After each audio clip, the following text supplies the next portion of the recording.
It's pretty well known that the worst version of Doom on home consoles, at least in the 90s, was on the 3DO. And it's that way because the game was only given 10 weeks of development time from start to finish. Luckily, back in around 2018 or so, the developer herself, Becky Heineman, put the source code up on GitHub for anyone to take a look at and mess with. And someone actually took it upon themselves to see if they could improve it. And that resulted in a project called OptiDOOM. And it's pretty easy to get up and running, either in an emulator, or you can do it on real hardware like I'm going to in a moment, using an ODE, or even burning a CD. But first, we need to establish a baseline.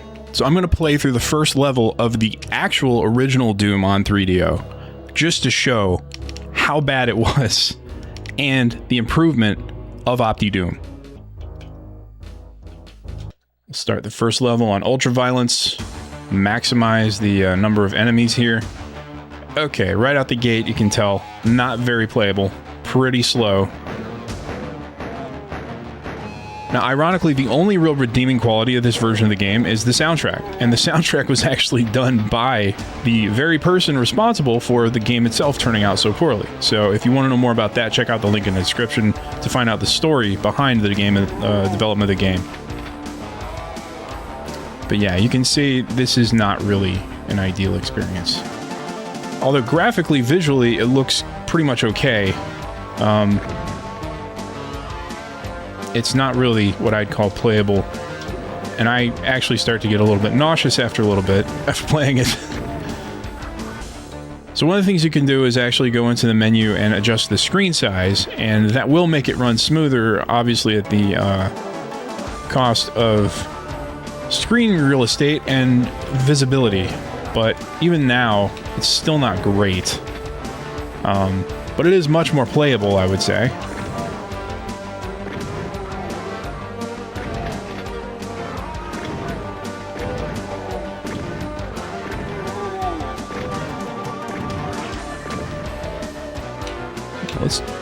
Let's strike a nice balance here. Let's go like one down from where it normally starts. Just to get through here. Let's see. Oh, I can't even pick up the armor. It's so... it's so hard to control it. Let's see. Ah, suck it. Alright. Oh man, what a mess. Okay, let's hurry up. Let's just go to the exit. I think you get the idea. You don't need to see all the secrets unpeeled and everything. Oh my gosh, I can't even aim.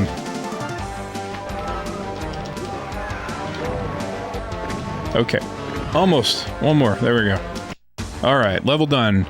Okay, I think that conveys how poorly this game turned out. Now let's take a look at OptiDOOM and see if it makes any improvements. So the very first thing you'll see when loading it up is this mod options screen, which is pretty cool. Mods just has a bunch of kind of test levels that you can load up and run around in. Loading fix, I'm not exactly sure what that one does, but Fire Sky is, if you are familiar with the PlayStation version of the game, in some of the hell levels, you can see like flames in the background kind of rising up. That turns that on. Water effects adds more distortion. You can see down at the bottom, actually, it shows a little descriptor of what it does. Extra distortion on all liquids. Sector colors, if you remember, also in the PlayStation version of the game. For example, when there's like toxic waste inside a room, you can see like a green glow on the environment around it. That kind of thing is what sector colors turns on, from what I understand. And then sound effects, of course, self-explanatory, original or PlayStation. And I like to turn that stuff on just to know that the thing is different, just to make sure that everything's working. But you'll also see a lot of changes in the options menu in-game itself. So starting it up just looks like the regular vanilla experience, but when you go into the options, you hit down, and then you'll immediately see a difference right here. Always run is not present in the original game, but you can keep going. You can see remember the original one just had screen size and that was it.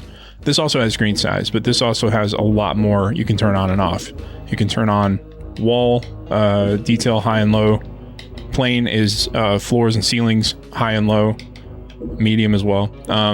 presets is really interesting. I'll get into that in a moment. Fit to screen actually kind of stretches it to fit the screen like it says. Depth shade, things shade, renderer doom, polygon. You can do all kinds of different things. You can even mess with the gamma.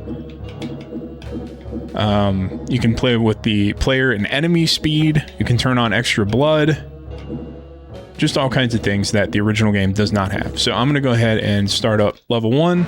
Okay, so immediately out of the gate, it's a little better.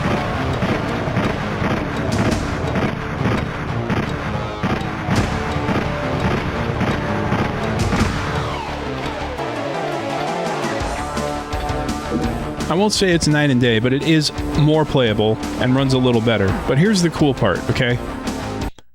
The cool part is you can go into the options that are new here, and you can mess around with those settings to make it run better. For example, you can change 1:1 scaling to 2:1 scaling.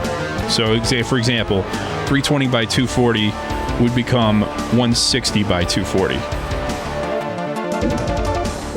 What that does is it doesn't sacrifice too much visually, but it does increase performance a good amount.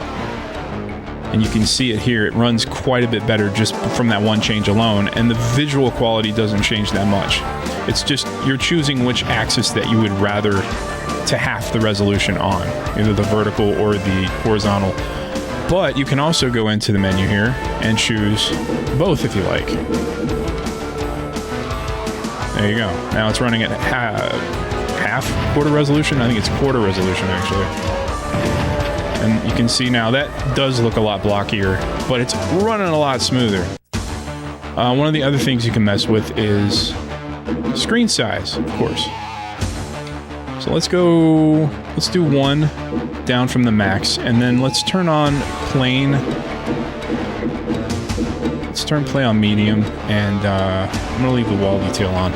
But let's go 2:1 scaling and wall detail on medium. I'm sorry, floor detail on medium. So the floors and ceilings look a lot blockier. The pixels are much larger, but it's not that noticeable visually to me anyway.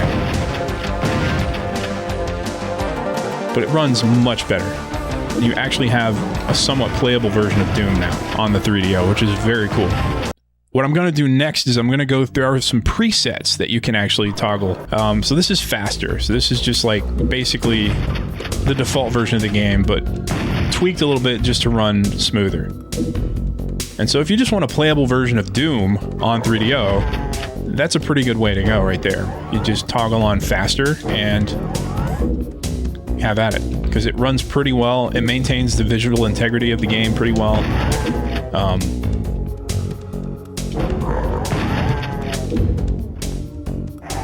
It does slow down a bit at times, and that's to be expected. It's not, there's nothing really that fixes this game completely as of this version of OptiDOOM, at least. Will take a lot more work in the future, I think, but a lot's already been done.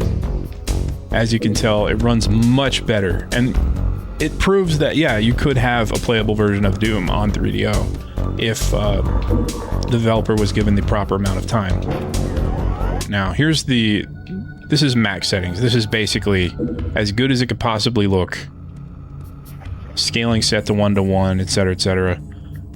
This is how the game would run. And this is set to fit to screen, I believe, so it is stretching it horizontally a little bit. But yeah, you can see that's not a very fun experience. Now, from there we go to the fun stuff. There is a preset to make it look like Atari. An Atari 2600 is running the game. I'm not sure how practical this version of the game is. It can be pretty hard to actually make out things. But it's pretty entertaining just to sit here and kind of run around. That's an enemy, I think. I think that's a zombie. Okay, I think there's another one. Shows how important audio is, where you can actually just understand what's going on in front of you based on the cues. You wouldn't know there's a switch there if you didn't know the level, so not ideal to play, but yeah. Definitely an interesting preset for sure. Moving on from that, there's more in that sort of vein. There's Amiga, a little more detail, a little more polygonal in nature. At least here you can see the enemies. You can make out the models and the sprites or whatever, but the game itself is just a bunch of flat walls and floors, untextured. Runs pretty smoothly though, so I could see this one being something someone may want to play just for fun, just for the novelty of it. If we move on to the SNES preset, now this is what I was talking about. The Super NES version of the game, the SNES version, whatever you want to call it. Like it used dithering. It had no texturing on the floors or ceilings, but it was pretty decent for what it was, honestly. I mean, it was, rather ugly, but the fact it was running on Super NES at all is amazing. But this version of the game, visually speaking, I thought maintained a pretty good balance between sacrifices and just keeping the integrity intact of the visuals themselves. And I honestly, if I play this version of the game on 3DO, I'm kind of going for this look because I don't mind it and it runs really well. Like this version of the game right here, the Super NES preset runs extremely smoothly, and it is, I think it's a good balance. Moving on, we got the Game Boy Advance preset. It's funny because it's got all the detail there, but it's such a tiny little screen. I think that's kind of the joke. But again, maintains the visual identity very well, runs pretty decently. Just the screen size is a little issue for me, but you can make it bigger. Then you got the 32X, which is an interesting one because it's basically almost identical to the original default settings on 3DO. I think the scaling is set maybe at 2:1, and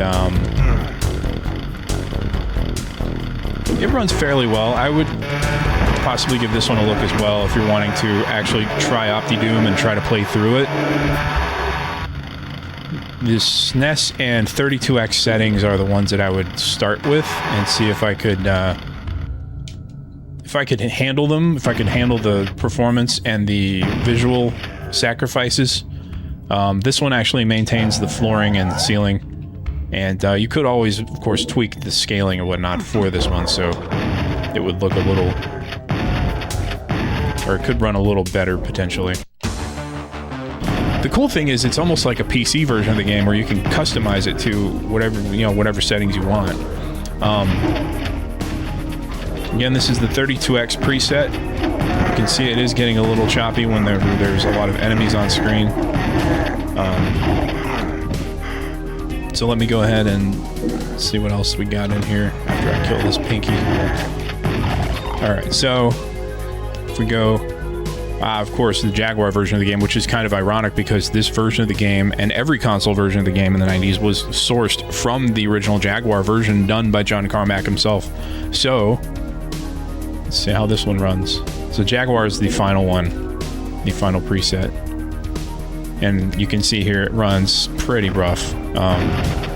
And again, this one is horizontally stretched. I'm not sure if the Jaguar version was horizontally stretched or if this is just how this game does it, but that's basically the only difference. I think this is close to max settings and horizontally stretched. Fit to screen option is turned on. But you can see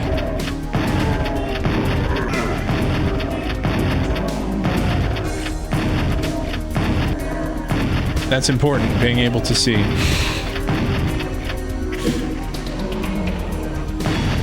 Some of the other options we can look at too, like the add more blood. Oops, getting scratched up here. All right, so there's an option to add blood.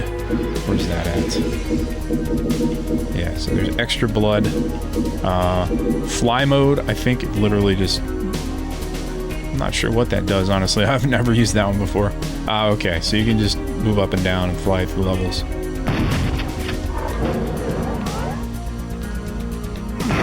Ooh, hello. Oh, I can't quite go out there, so I'm not sure what good this actually does, other than something like that, where you can just kind of bypass the lack of a bridge in the middle of a level. You see the extra blood option literally just adds a couple of more sprites that fly out of them whenever you shoot them. I'm dead.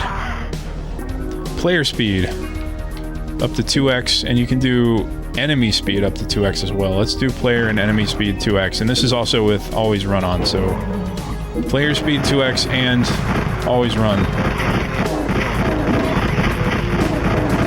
Holy cow, I can't tell what's going on. All right, that's unplayable. So the problem with this version of the game also is that there's no episode titles. It just goes level 1 through, I think, 23. So you have to know what level you want to go to and what level that is in correspondence to the game. And obviously all the levels from the PC version are not here, so you have to take into account that that's skipping some as well. So I'm just going to choose level 20 and see what we get. Okay, so I'm just playing with the faster preset right now, and I'm just going to leave it at that while I work my way through this level. But you can see there on the horizon up there, right over the walls, you see that little orange emanation up there? That is flames. That's what the fire effects turns on, or whatever it was called. And that's from the PlayStation version of the game, which is pretty cool. Okay, so I'm going to cheat. I'm going to give myself all the weapons. I'll leave God mode off. Where's cheats? Let's turn on cheats. Enable cheats. I'm going to do KFA. Okay, now I'm just gonna greet these gentlemen with a nice BFG shot. Thank you. Oh, look, one survived. Where's the chainsaw? Give me the chainsaw.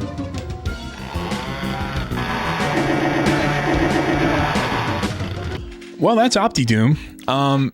This wasn't meant to be like a comprehensive look at it or anything, just a brief overview, but you can tell a lot's been done already that has improved it pretty dramatically in a lot of areas and added some cool features that weren't there to begin with. All right, guys, well, I'm going to leave it here for now. If you liked the video, click like. If you didn't, dislike. Consider subscribing if you want to see more content like this in the future, and drop a comment below and let me know what you'd like to see me cover in the future, because I'm going to start running out of ideas soon and I could use the help.